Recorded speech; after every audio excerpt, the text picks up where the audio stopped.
Students, history of economic thought में आज important topic बात करेंगे ideas of John Stuart Mill, जो बहुत बड़े इकोनॉमिस्ट हुए, और क्लासिकल इकोनॉमिस्ट के आइडियाज़। जॉन स्टुअर्ट मिल और क्लासिकल इकोनॉमिस्ट के आज हम कुछ आइडियाज़ को कवर करेंगे जो इकोनॉमिक एक्टिविटीज़ से रिलेटेड है, इकोनॉमिक डेवलपमेंट से रिलेटेड है, पब्लिकली इकोनॉमिकली एक्टिविटीज़ से रिलेटेड करता है। तो स्टार्ट करते हैं। सबसे पहले हम यहाँ पे इकोनॉमिक डेवलपमेंट थ्योरी को लेकर। इकोनॉमिक डेवलपमेंट थ्योरी की जब बात की जाती है तो क्लासिकल इकोनॉमिस्ट किस चीज़ को डील करते हैं? स्टैटिक सोसाइटी को लेकर। क्लासिकल इकोनॉमिस्ट स्टैटिक सोसाइटी को लेकर चलते हैं कि जो इक्विलिब्रियम आता है, इक्विलिब्रियम बैलेंसिंग स्टेट होता है इकोनॉमिस्ट में, वो पोर्शन आता है क्लासिकल, यानी कि पुराने जो इकोनॉमिस्ट है उनके अकॉर्डिंग स्टैटिक सोसाइटी होनी चाहिए, जबकि मिल का जो है इकोनॉमिक डेवलपमेंट थ्योरी में वो डायनामिक सोसाइटी होनी चाहिए। दोनों के यहाँ पे थ्योरी पे फ़र्क है। Classical economist economic development static way में चाहते हैं कि इकोनॉमिक डेवलपमेंट बैलेंस रहे, पहले से आज के टाइम तक स्टैटिक रहे, चेंजेस कम आए, जबकि मिल जो जॉन स्टुअर्ट मिल का बिलीव था कि डायनेमिक सोसाइटी में इकोनॉमिक डेवलपमेंट तेज़ी से हो सकता है। डायनेमिक सोसाइटी यानी कि सोसाइटी को चेंज अगर करा जाए तो इकोनॉमिक डेवलपमेंट तेज़ी से हो सकता है। क्लासिकल इकोनॉमिस्ट का व्यू था कि स्टैटिक सोसाइटी जो होती है, जिसमें सोसाइटी चेंज ना हो, तो इकोनॉमिक डेवलपमेंट तेज़ी से हो सकता है। लेकिन अगर मिल की पॉइंट देखा जाए तो मिल डायनामिक सोसाइटी को यहाँ पे प्रेफर करता था। ही सेड इन एडवांसिंग, यानी कि मिल के बारे में बता रखा है एडवांसिंग सोसाइटी। मिल यहाँ पे एडवांसिंग सोसाइटी को लेकर बिलीव रखते हैं अपने थॉट को। मिल चाहते हैं, मिल ने बताया कि प्रोग्रेस इन वेल्थ में प्रोग्रेस करना, एडवांसमेंट करना मटेरियल में, यानी कि मटेरियल जो भी यूज़ करे उसके अंदर प्रॉस्पेरिटी, उसकी कैपेसिटी हो कि इम्प्रूवाइजेशन लेकर आए। एडवांसमेंट होना चाहिए हर चीज़ के अंदर, टेक्नोलॉजी में, मटेरियल में, और वेल्थ के अंदर प्रोडक्शन और पॉपुलेशन में भी एडवांसमेंट होना चाहिए। जैसे जैसे प्रोडक्शन बढ़ रहा है वैसे वैसे पॉपुलेशन बढ़ रही है, प्रोडक्शन भी तेज़ी से बढ़ेगा और इम्प्रूवमेंट होगा। तो यहाँ पे क्लासिकल इकोनॉमिस्ट के व्यू पॉइंट को ना लेकर मिल ने अपने थॉट यहाँ पे इसमें प्रोवाइड कराया है। सो एडवांसिंग सोसाइटी की तरफ ज़्यादा इन्होंने ध्यान दिया है, जिसमें वेल्थ की प्रोग्रेस, मटेरियल की प्रोग्रेस, प्रोडक्शन और पॉपुलेशन की प्रोग्रेस हो गई। Growth of man as power over nature, knowledge of property, law of physical object, increase in security of person and property against arbitrary power of the government, improvement in business capacity, great capacity of united action. ये सारी जो बातें हैं ये इसके ऊपर इन्होंने J.S. मिल ने अपने थॉट यहाँ पे प्रोवाइड करे। इन सब में एडवांसमेंट होना चाहिए, मैन की पावर नेचर के ऊपर, यानी कि जैसे जैसे नेचर में चेंज आ रहा है मैन भी अपने आप को डेवलप करता रहे, एडवांसमेंट करता रहे, एडवांसमेंट में लेकर आता रहे। Knowledge of the property, law of physical object, हर चीज़ की नॉलेज होनी चाहिए पीपल को अगर आगे बढ़ना है। प्रॉपर्टी से रिलेटेड एक्टिविटीज़ में भी फिजिकल ऑब्जेक्ट की नॉलेज होनी चाहिए। सिक्योरिटी ऑफ पर्सन इंक्रीज़ होनी चाहिए, इस चीज़ में बात करी है। Property against arbitrary power of the government की पावर से अगेंस्ट यहाँ पे होना चाहिए property. Improvement in business capacity में नए नए आइडियाज़, नए नए इनोवेशन आने चाहिए, और great capacity of united action होना चाहिए। जो भी काम करे वो सारा यूनिटी वे में होना चाहिए। इसके अलावा इन्होंने इकोनॉमिक डेवलपमेंट में थ्योरी में ये बताया है कि जब सोसाइटी एडवांसमेंट करेगी, एडवांस होगी, तो यहाँ पे एक तरीके से जो पॉपुलेशन है वो क्वालिटी वाली आएगी मार्केट में, क्योंकि पॉपुलेशन एक तरीके से फास्टर तरीके से इंक्रीज़ हो रही है। लेकिन अगर स्किलफुल पॉपुलेशन बढ़ेगी तो यहाँ पे स्किल पॉपुलेशन बढ़ने के कारण कंट्री में इकोनॉमिक डेवलपमेंट आसान हो जाएगा। इसलिए पॉपुलेशन इंक्रीज़ हो रही है एग्रीकल्चर इंक्रीज स्किल के अगेंस्ट, यानी एग्रीकल्चर जो स्किल बढ़ रही है उसके अगेंस्ट पॉपुलेशन इंक्रीज़ हो रही है। एग्रीकल्चर जो एक्टिविटीज़ है उसका अगेंस्ट पॉपुलेशन इंक्रीज़ हो रही है। लेकिन इन्होंने कहा है मिलने कि एग्रीकल्चर एक्टिविटी को लेकर, एग्रीकल्चर स्किल को लेकर अगर कोई पॉपुलेशन बढ़ेगा तो वो एक तरीके से मार्केट के अंदर प्राइस हाई में प्रोडक्ट को बेचेगा और प्रॉफिट ज़्यादा क्रिएट कर सकेगा। तो यहाँ पे 2-3 बातें उन्होंने बताई है इकोनॉमिक डेवलपमेंट के लिए। जे.एस. मिल ने क्लासिकल जो थे उन्होंने ये बताया था कि इक्विलिब्रियम स्टेट होना चाहिए स्टैटिक सोसाइटी में। स्टैटिक सोसाइटी में इक्विलिब्रियम आएगा, इकोनॉमिक डेवलपमेंट होगा। लेकिन यहाँ पे जे.एस. मिल ने डायनेमिक सोसाइटी की तरफ प्रेफर करा है। इन्होंने एडवांसिंग सोसाइटी के ऊपर बात करी है। अगर इकोनॉमिक डेवलपमेंट करना है तो सोसाइटी को एडवांसमेंट में लाना पड़ेगा। साथ ही साथ इन्होंने वेल्थ प्रोग्रेस के बारे में बताया है, एडवांसमेंट ऑफ मटीरियल प्रॉस्पेरिटी और प्रोडक्शन पॉपुलेशन में इंक्रीज बताया है।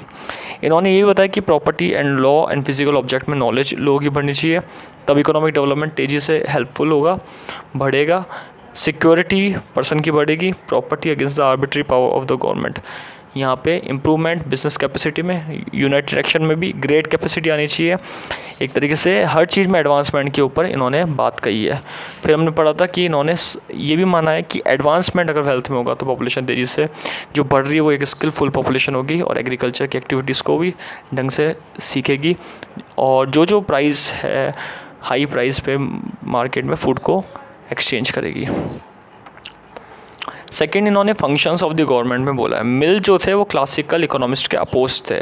मिल ने लेस फेयर पॉलिसी का जो व्यू है क्लासिकल इकोनॉमिस्ट का, जिसमें गवर्नमेंट इंटरवेंशन की बात करी गई, गवर्नमेंट के जो वर्क है उनको डेलीगेट करने की बात करी लेस फेयर में। इन्होंने उस चीज़ को लेकर ये बोला है कि गवर्नमेंट इंटरवेंशन यानी कि गवर्नमेंट का रोल होना चाहिए, बट किन किन चीज़ों में होना चाहिए जिसमें ह्यूमन वेलफेयर तेज़ी से बढ़े। ह्यूमन वेलफेयर यानी कि सोसाइटी वेलफेयर।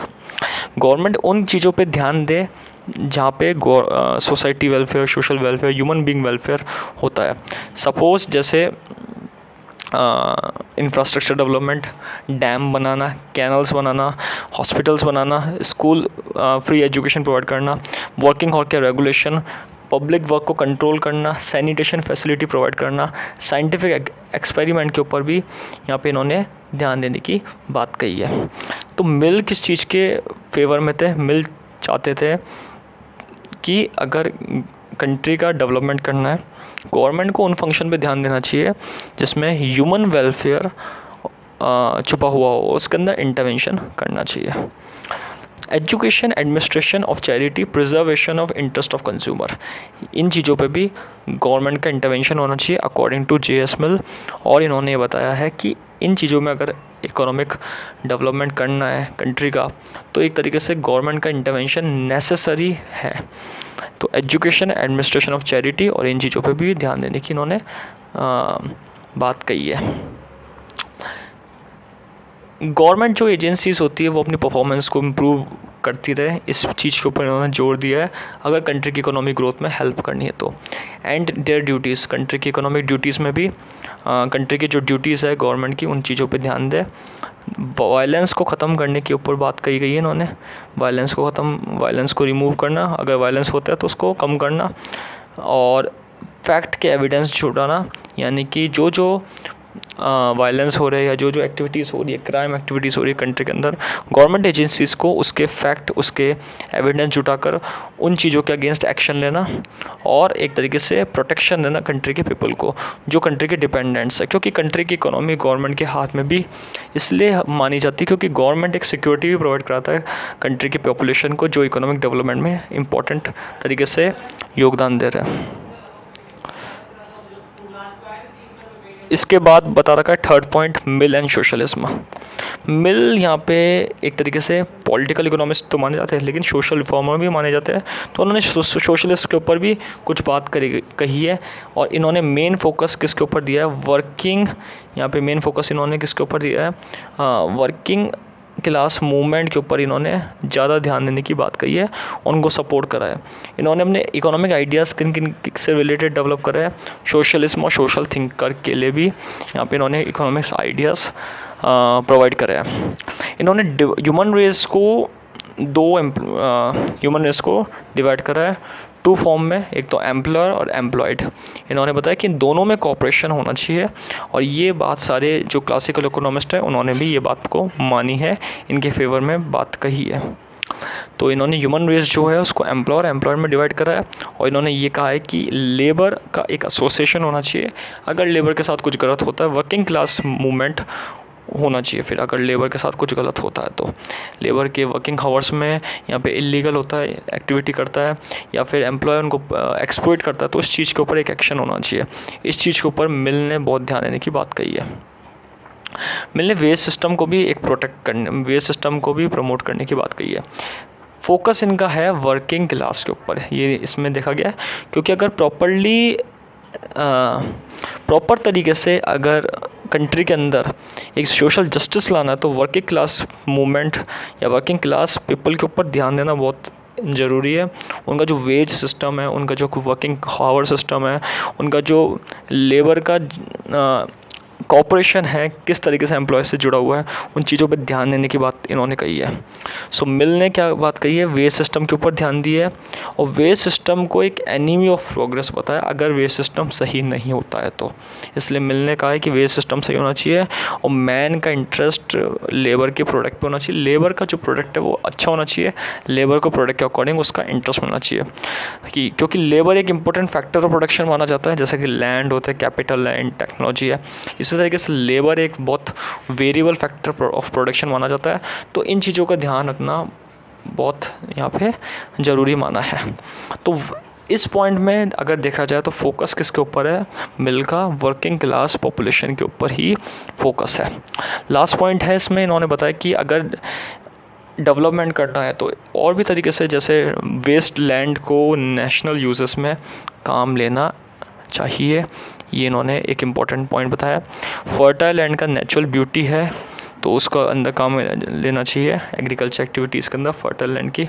और इन्होंने यही बताया कि नेचुरल जो ऑब्जेक्ट है, नेचुरल रिसोर्सेज है, उनके ऊपर स्टेट का पावर होना चाहिए, स्टेट की ओनरशिप होनी चाहिए, यानी कि स्टेट का एक तरीके से कंट्रोल होना चाहिए जो नेचुरल ब्यूटी है इन चीज़ों के ऊपर।